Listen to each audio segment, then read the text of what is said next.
Boa tarde a você, telespectador da TV Brasília. Está entrando no ar o programa Tribuna Livre. E hoje nós estamos recebendo aqui o doutor Rafael Sampaio, que é o presidente do Sindicato dos Delegados da Polícia Civil do Distrito Federal, e meu amigo Leal, né? O Leal é economista, nosso comentarista, está sempre aqui conosco, né? Sejam muito bem-vindos, viu? Obrigado.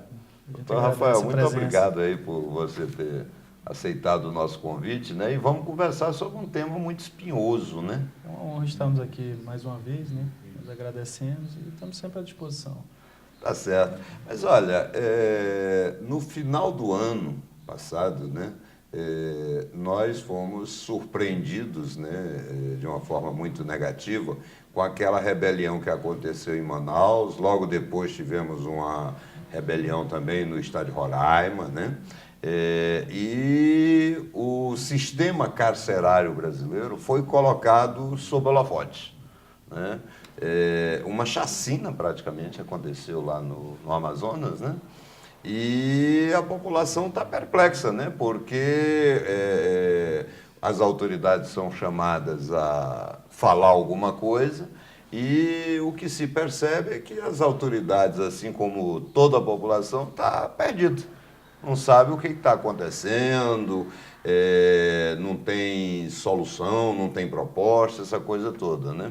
O doutor Rafael conhece muito, né, o sistema penitenciário aqui do Distrito Federal, né, a questão carcerária, e hoje nós temos aproximadamente 15 mil internos, 15 mil condenados no sistema prisional e temos, na verdade, vaga para 7 mil, né? E essa superlotação e mais uma série de outros problemas podem também gerar problema aqui no Distrito Federal, né? Então, eu queria que o senhor fizesse assim, um quadro geral para que a população pudesse entender, né, como é que funciona esse sistema aqui e quais os riscos que nós corremos, né? Raimundo, é importante que se diga que em relação à situação nacional, isso era uma tragédia anunciada, né? Sim. Em todo o país já se conhecia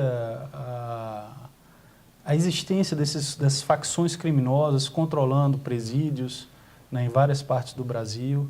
E o Estado, mesmo sabendo dessas informações, nunca tomou, ele é muito reativo. Ele não previne essas situações, deixam a coisa crescer, né? Essas facções criminosas elas passaram a existir desde o começo dos anos 80. E agora a gente está vendo o desafio ao Estado por elas, né? Graças a Deus, aqui no Distrito Federal, apesar de nós vivermos, sim, uma situação de superlotação dos presídios, né? E isso não é distribuído de forma equânime entre as unidades prisionais.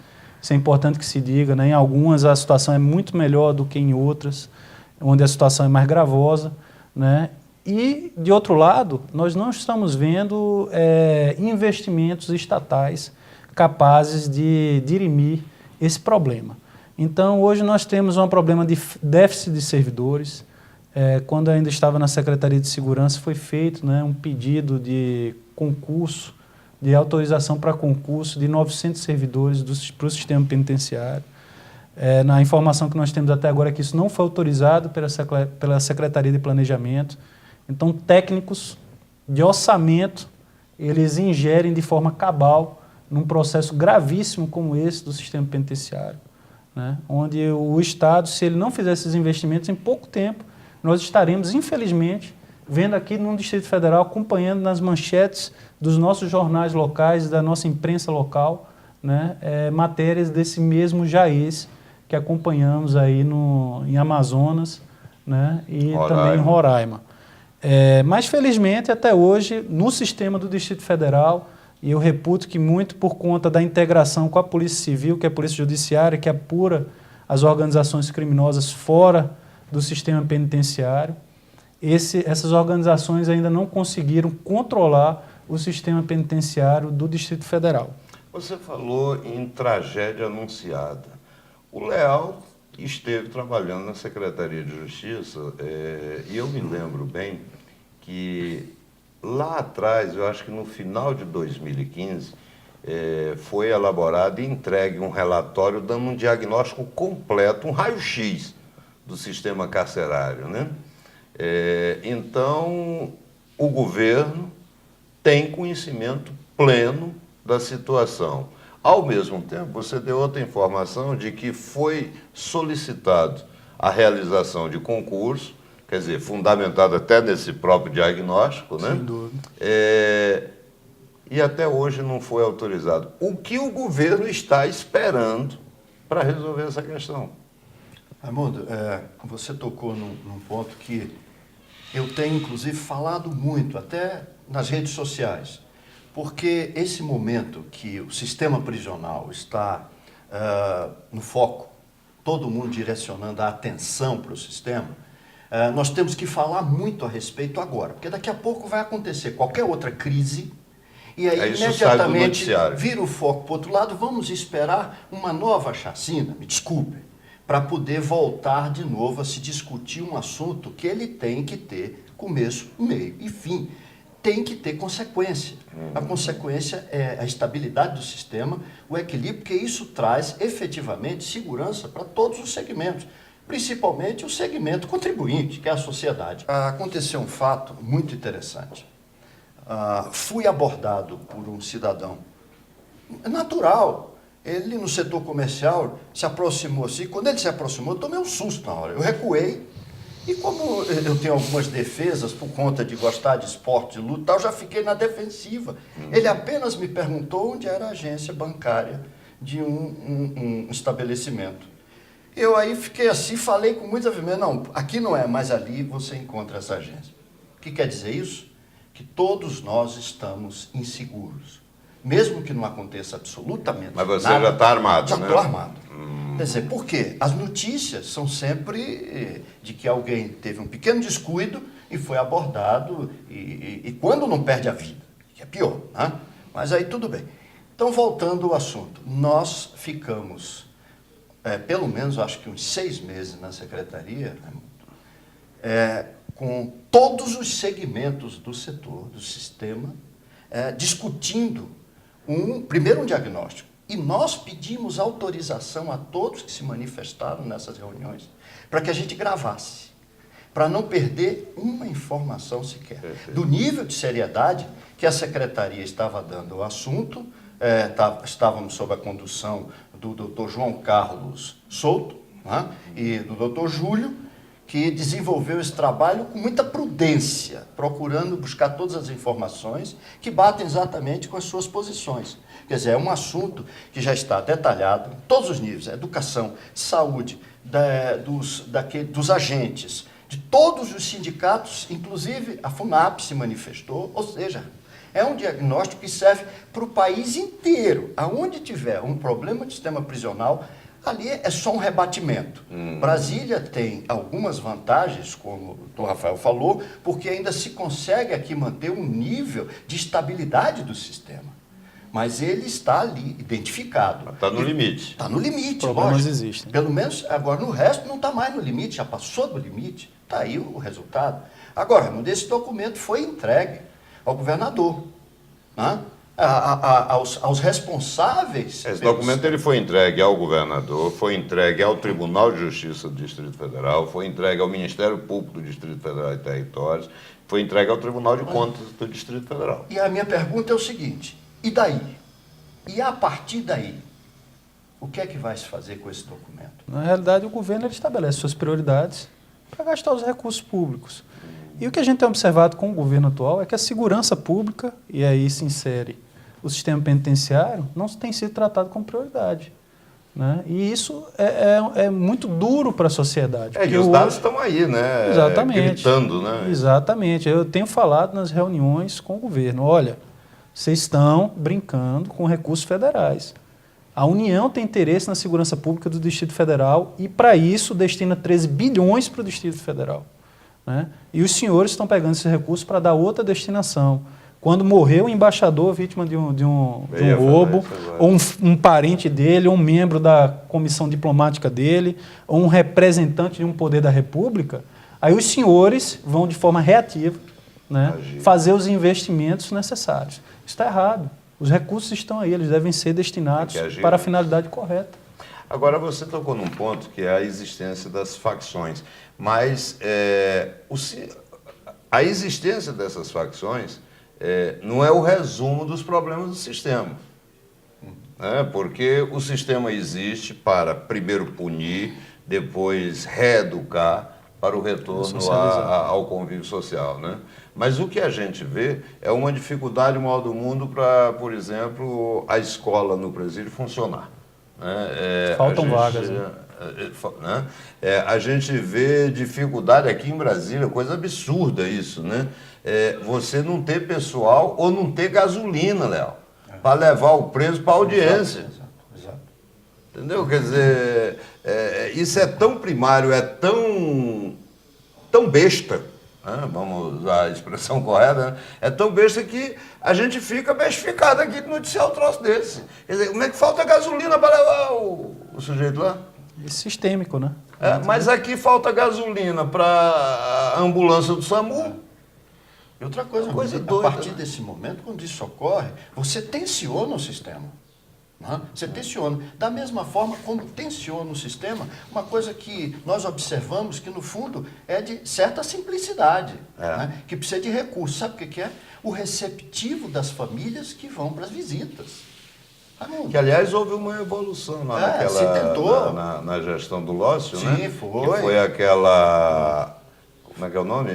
Marcação por antecipação. Por Agendamento, né?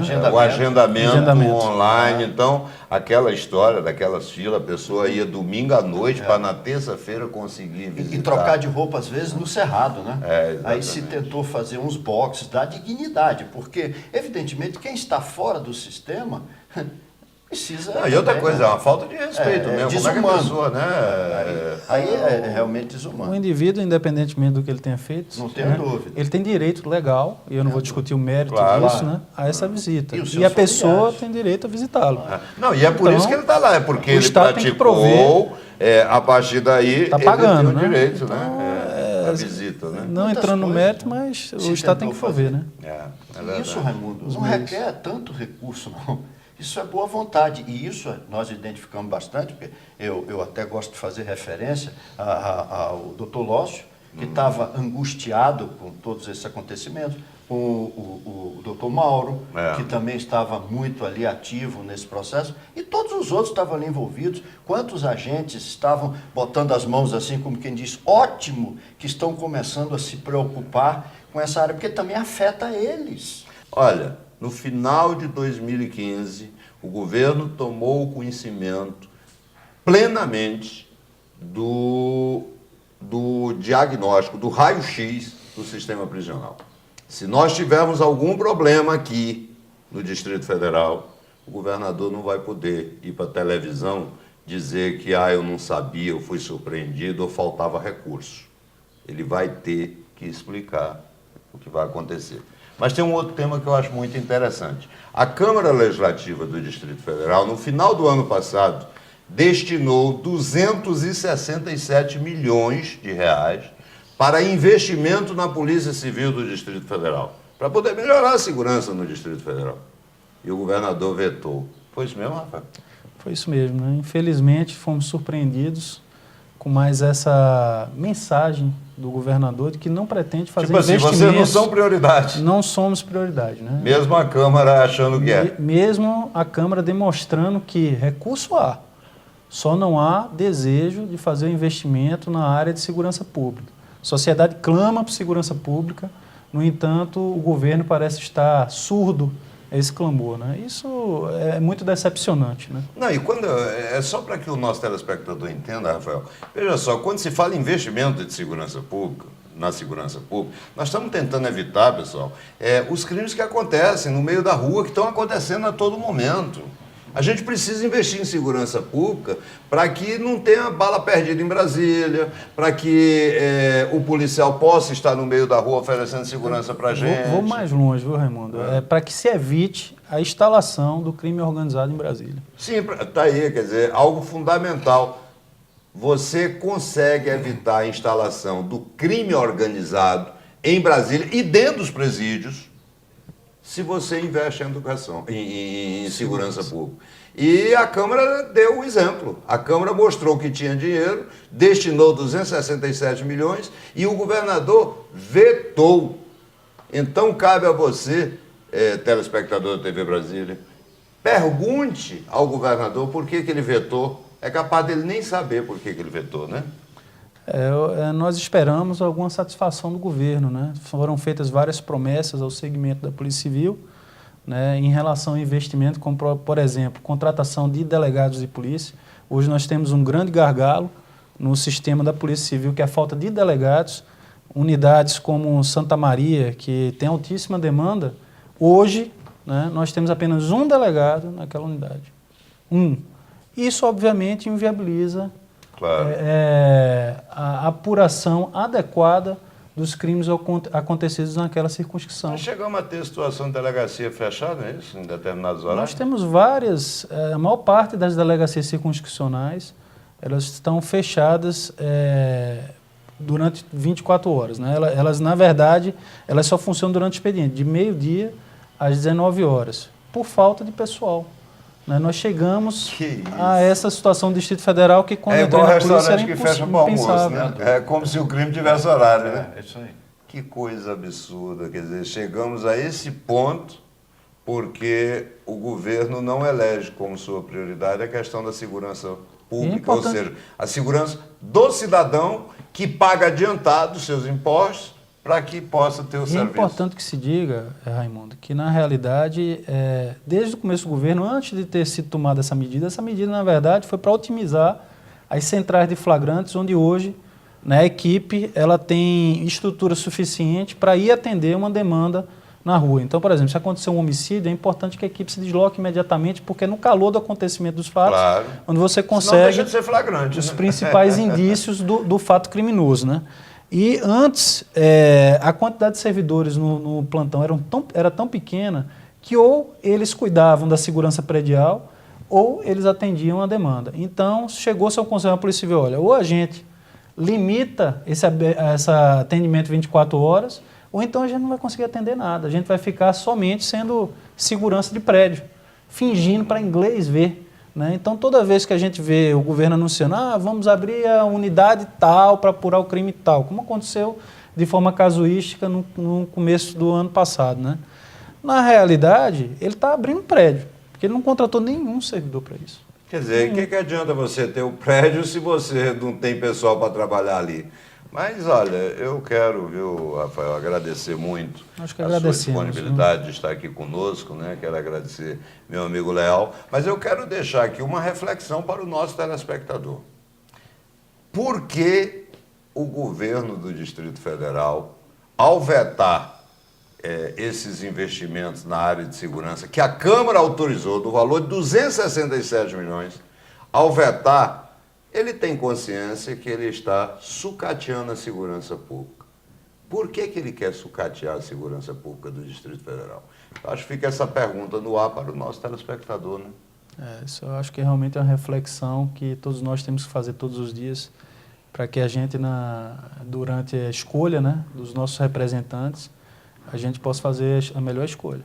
Se quiser responder, governador, não sei nem se o senhor vai querer, né, mas olha, o espaço no Tribuna Livre está à sua disposição. Agora, o senhor precisa responder objetivamente. Por que o senhor vetou esses investimentos na segurança pública no valor de 267 milhões de reais, sabendo que isso significa continuar a sucatear a segurança pública no Distrito Federal? O Tribuna Livre volta já já.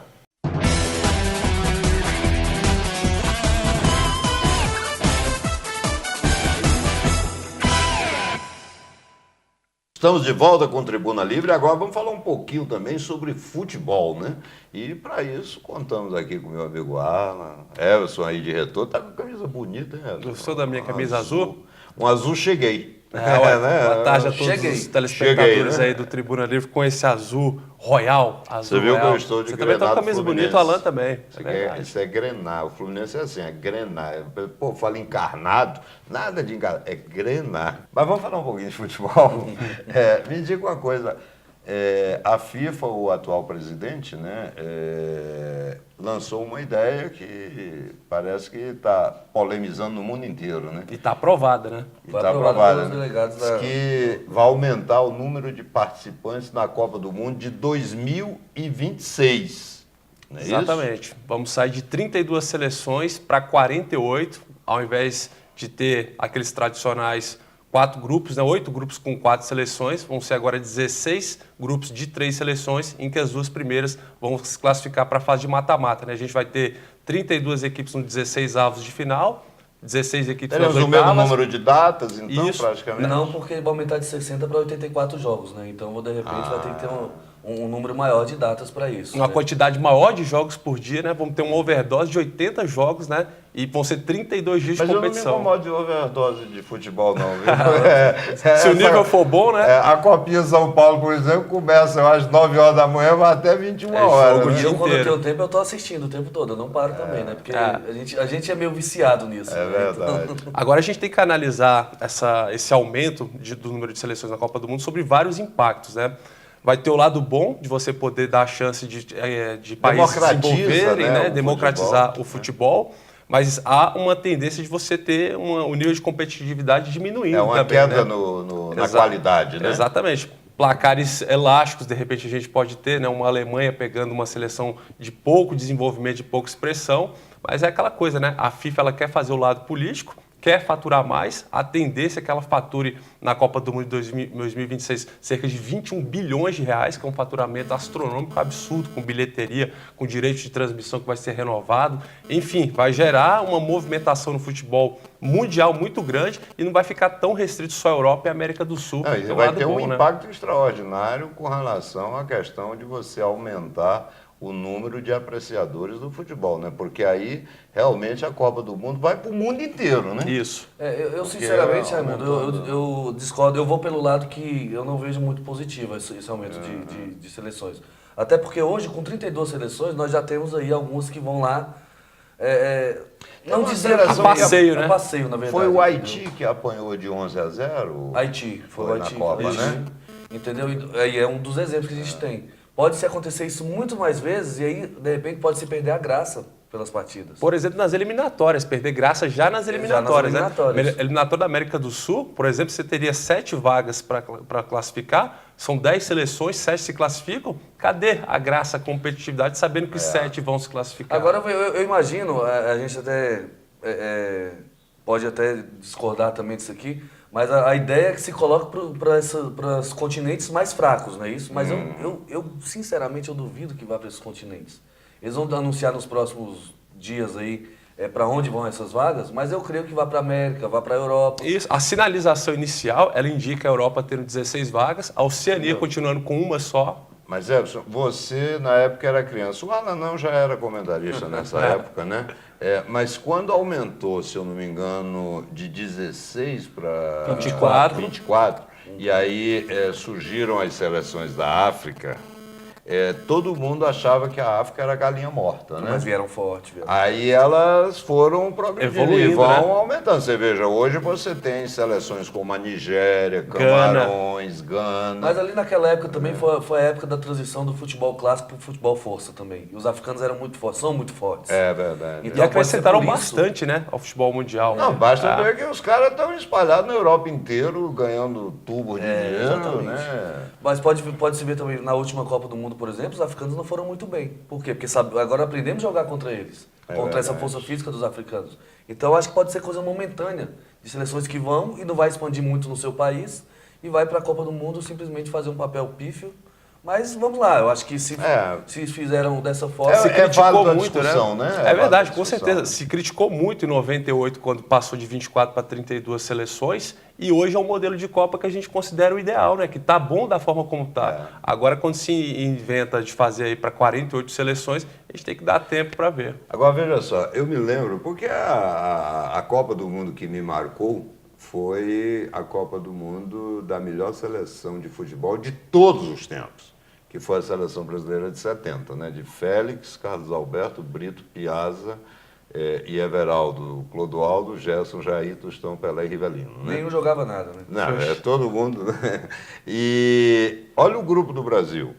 Brasil, Inglaterra, Romênia, que estava muito bem na época, né?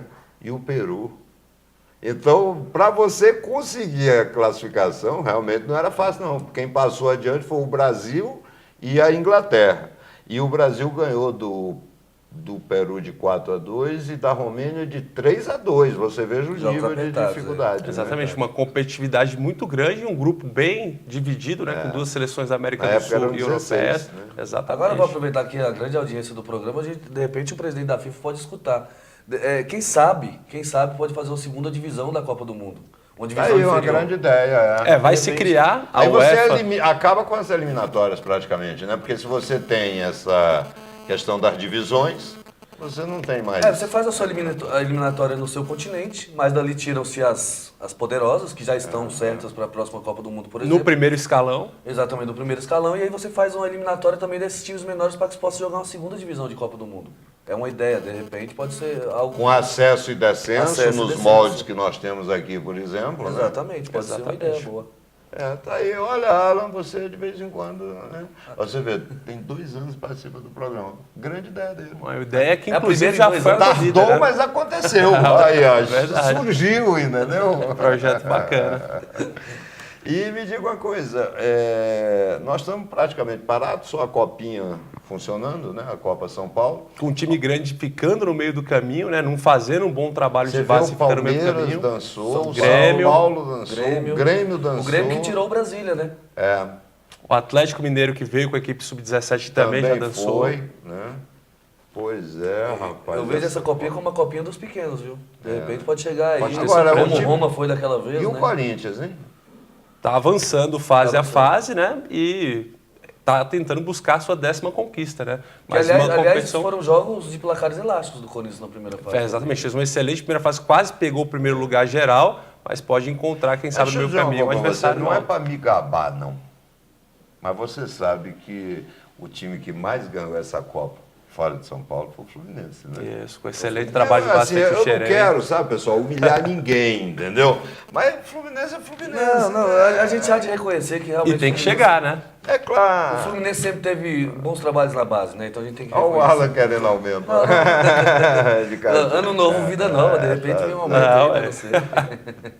Pois é, rapaz. E logo depois teremos os estaduais, mas aí a Libertadores também já... A Começando, pré-Libertadores, né? Na verdade, já começa, né? A própria Copa do Brasil também, né? Com os times menores também, aquela fase mais preliminar também já começa. Eu vou deixar no ar aqui, entendeu? Uma reflexão para vocês, para que a gente possa discutir no próximo programa. Rapaz, vai ser uma loucura esse negócio de a Copa do Brasil mudou o regulamento. Mudou. Isso. É um jogo só, na casa do adversário, com o time grande tendo a vantagem do O empate. melhor Mas, ranqueado joga fora. mas o futebol, ele tem um imponderável, né? Então isso pode ocasionar Surpresas, né? surpresas Que não se espera. desagradáveis. Nós temos aqui, grande, eu né? vou dar um exemplo, nós temos Lusiana contra o Vitória, time de Série A contra time de Série D.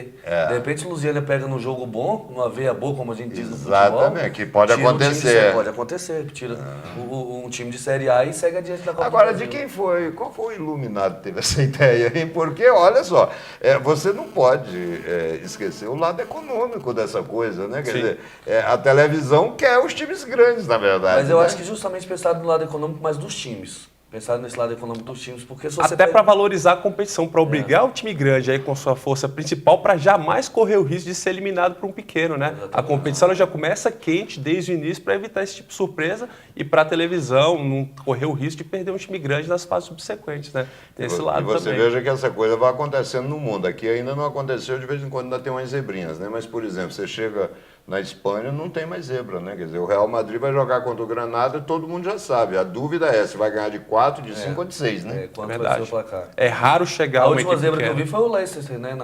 Ser campeão inglês, na né? Inglaterra, Exatamente. Tá cada Aí- vez mais difícil. Que inclusive na atual temporada já não tá bem. Isso. Tá bem na UEFA Champions League, Mas mas não mal tá na Mas o Liga treinador inglesa. saiu, né? Não, ele continua. Ah, continua? Claudio Ranieri, O time italiano, aqui segue. mudou um pouco. Perdeu a jogadores estrutura, perdeu alguns importantes. jogadores importantes. O que seria natural depois de uma campanha daquela, né? Exatamente. Bem, pessoal, o programa Tribuna Livre está chegando ao fim. É tão bom conversar sobre futebol, né? O tempo passa rápido. Mas olha, quero agradecer a vocês, entendeu? Ao Alan, meu amigo Everson, né? Agradecer a você, telespectador da TV Brasília. E se Deus quiser, o Tribuna Livre estará de volta no próximo sábado.